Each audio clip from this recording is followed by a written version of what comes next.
उम्मीद है कि 20 तारीख तक, 20 से पहले या 15-20 के बीच में कभी भी आ सकता है, ऐसा अनुमान है। और कंफर्म डेट तो तभी होगी जब ऑर्डर आ जाए, लेकिन ये उम्मीद है कि दूसरे वीक में आने की लगभग 99% चांस है। अगर दूसरे वीक में बिल्कुल नहीं आता तो यही छुट्टी में चला जाएगा।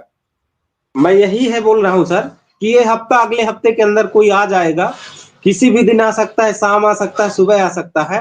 उसमें कोई फिक्स डेट ना हम बता पाएंगे, ना आप बता पाएंगे, ना कोई बता पाए कि कितने समय कितने बजे ओपन होगा। इसको नहीं कोई जानता है कि किस दिन आ जाएगा, किस घड़ी आ जाएगा। तो उसका इंतजार, मतलब उसका टाइम ओवर है, पता नहीं कब भी खुल जाए। तो उसके लिए कोई परेशान ना हो, जो भी होगा सकारात्मक होगा। आप लोगों को या हम लोगों को संतोष इस बात का है कि हम कभी भी ये नहीं सोच पाएंगे या अपने अंदर ये मलाल नहीं ला पाएंगे कि देश की सर्वोच्च संस्था के सामने हम नहीं लड़े। हम लड़े, और जो भी हमारा फैसला होगा वो भी अच्छा ही होगा, हम लोगों के लिए अनुकूल होगा। उसका इंतजार करिए और जल्द ही आएगा। इसके बाद उसको लेने के लिए, उसको पाने के लिए शायद फिर कुछ हो। तो फिर देखा गया, अभी तो पहला है कि हमको आदेश मिले।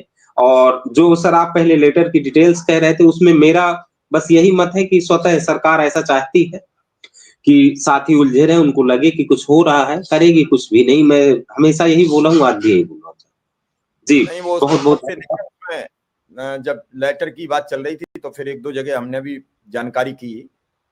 दो उसमें उम्मीदें बताई हैं कि एक तो कैशलेस लागू करना है। तो जो कैशलेस को पहले जाता है वो डेटा जाता है, तुम्हारे विभाग में कितने कर्मचारी हैं, और फिर जब लागू करना होता है तो एक एक व्यक्ति के उसमें एंटिटी होती है, उसमें एंट्री की जाती है। तो हो सकता है उस पर्पज से कोई, क्योंकि जो फॉर्मेट मांगा गया है वो पूरा फाइल बाय तौर कह के मांगा गया है। हालांकि अभी कई जिलों में ही मुश्किल से आज 1-2 दर्जन जिलों में जिला बेसिक शिक्षा अधिकारी ने आदेश किया है। हालांकि पूरे जो एक जिले में होगा वो हमें उम्मीद यह है कि पूरे प्रदेश में होगा, वो आज नहीं कल होगा। ऐसा नहीं है कि एक जिले का कानून अलग हो और बाकी सब अलग हो।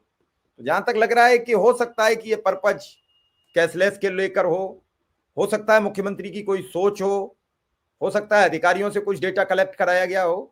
अभी अलग अलग चीजें हैं और डेटा मांगना विभाग का काम होता है, विभाग कुछ न कुछ तो मांगता रहेगा। हो सकता है कि जो ड्यूटी उसकी गणना के लिए लेकर चल रही है उसके लिए डेटा कलेक्ट कराया जा रहा हो, किस किस शिक्षा में अनुदेशक की ड्यूटी लगाई जाएगी, जिले पे ही कलेक्ट होकर जिले पे ड्यूटी बांटने का प्रोग्राम हो। तो इस पर कोई बहुत बड़ा बहस का, डिबेट का ये मुद्दा नहीं है।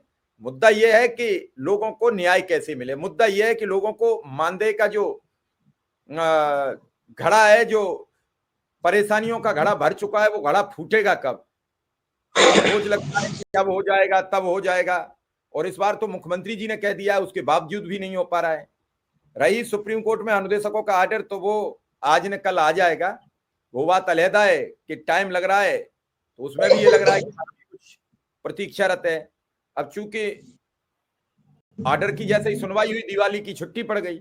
होता क्या है कि रनिंग में जो सामने केस होते हैं उनका पहले ही आदमी करता है, और जो एक बार बैकलॉग में चले जाते हैं फिर वो बैकलॉग में उलझ जाते हैं। तो हमको लगता है कि सुनवाई के बाद जस्ट बाद दिवाली आ गई थी, कहीं दशहरा की छुट्टियां आ गई थी, तो लगातार छुट्टियों की वजह से शायद केस ये बैकलॉग में चला गया हो, इसलिए थोड़े दिन लग रहे हो। लेकिन उम्मीद है कि विंटर वैकेशन से पहले इस केस का ऑर्डर आ जाना चाहिए, क्योंकि अधिवक्ताओं का भी कहना है, हालांकि उनका तो बहुत कुछ कहना है, लेकिन उस सब पर यहाँ सार्वजनिक रूप से कुछ भी कह देना ठीक नहीं होता है।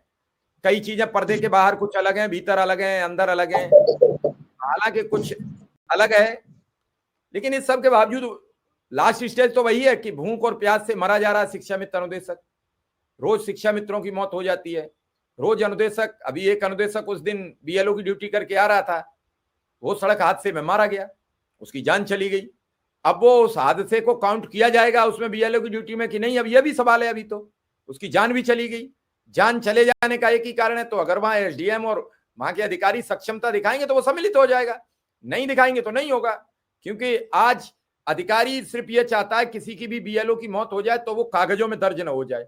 कागजों में दर्ज हो जाएगा तो विभाग को जाएगा, विभाग को कंपनसेशन मिलेगा।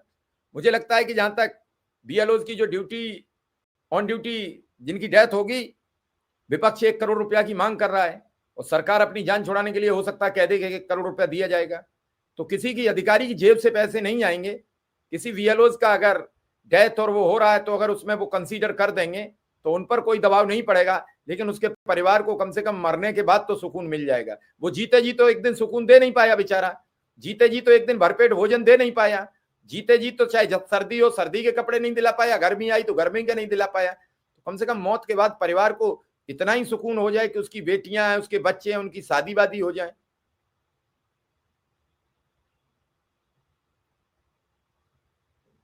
तो कई चीजें हैं। यही मैं कहना चाह रहा था, आपने जो कहा भी कि बीएलओज है जो डेथ हो रही, उसको डेथ का रियल कारण तो दिया जाए। भाई देखिए, एडमिनिस्ट्रेशन के अंतर्गत सभी होता है भाई, अगर आप देंगे ही नहीं, उसमें 40 मर्ज लाद देंगे तो उसको बेचारे को ये जो आप बता रहे हैं लाभ मिलेगा ही नहीं। कोई भी कांड दिखा दिया जाएगा, वो तो जो संबंधित यारों हैं अगर वो चाहेंगे, उनकी कृपा होगी तभी तो व्यक्ति उसके असल कारण पे जाएगा, उसको मिलेगा डेथ का पैसा। भाई डेथ ही